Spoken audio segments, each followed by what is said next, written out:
This video is brought to you by Big Owl Lubricants. Big Owl Lubricants. Go big. Go Big Owl.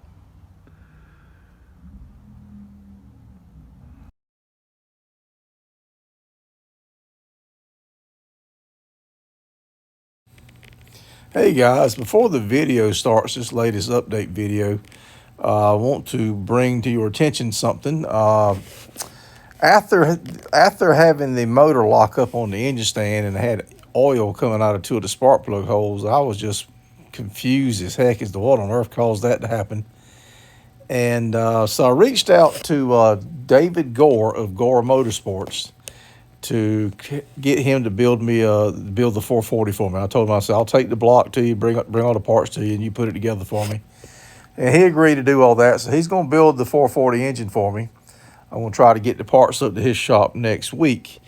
Now, in the meantime, I wanted to find out what was going on with the 400. We decided to pull the rocker arms off, and that's what this video here is going to be about. I still don't understand what happened as to why the motor locked up and why I had oil coming out of two of the spark plug holes. That was puzzling, but I pulled the valve cover on the other side, and I've got broken valve stem seals over there too. So this is so we'll get David to put the 440 together, but in the meantime, I'm going to continue to work with this 400. Okay, guys, I got some real good news for a change. This is the 400 that I put the bearings in and had the crankshaft turn, and I did all that from the bottom. Didn't pull the heads or anything. Just a quickie deal to just get the motor back in the car till my main motor my 440 was getting built.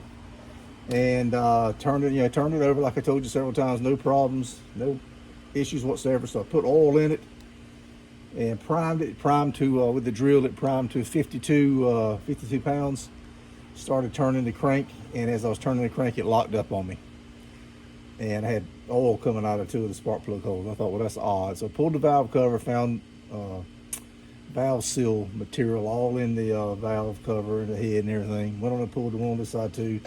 I've got 3 bad valve seals on this side. Didn't see any particles, so they've made their way down into the engine, it looks like, down into the oil pan. But the good news is, now I went on and took the rocker shafts. They're laying on the bench over there. So I took the rocker shafts off of both sides to kind of relieve it of any binding. See if that was anything in the head was binding up. Now watch this. Watch this little mark right here.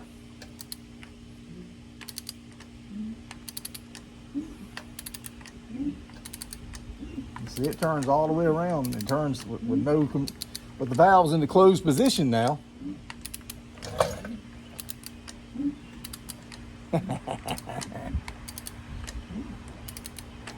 Look at that. It's spinning over easy. There's no compression on it now with the valves in the closed position and the spark plugs out. Turn it over like it's supposed to. So there's nothing wrong with the bottom end. I put the bottom end together. I knew I did. I've done enough of these damn things. And like I said, I turned it over several times before I put the oil in it. It had the moly lube on the bearings, so I'm happy I don't have to take the bottom of the engine back apart. I really am. So what I think I'm going to do now is I'm going to go back and get the drill and reprime that. Reprime the engine while I turn it over, make sure that's all good. It looks like I'm going to be pulling the heads off and taking them down to the machine shop and just having, or either probably just put another set of heads on it. I'll probably just, these heads must be junk. Probably got a stuck valve guide or something, I don't know. Probably just put another set of heads on it. But here is the rocker shafts. Look at that. So I got some other things going on this evening, so I ain't gonna have time to mess with this evening. But there you have it, guys. It turned out it was, I'm sorry, I didn't mean to tilt you like that. Bottom end's solid, so I don't need to take none of that apart. So I'll probably just purchase another oil pan. And let me scrounge around on my cylinder heads and see what I can come up with. Once I pull these, I'll get a good look at what pistons I got and how far down in the hole they are too. So that's a good thing. That is a real good thing. All right, guys, I'm gonna spin the engine over, the oil pump over with the drill. And this gauge here should go to a little over 50 pounds, right around 50. Let's see what happens. which would be about where my finger is. There you have it. I'm reading 52. Okay, there's nothing wrong with the bottom end of this engine. Probably got a valve guide that's stuck, or either had a lot of oil on top of the piston or something. Something crazy happened. It's furious. What do you expect? All right, folks.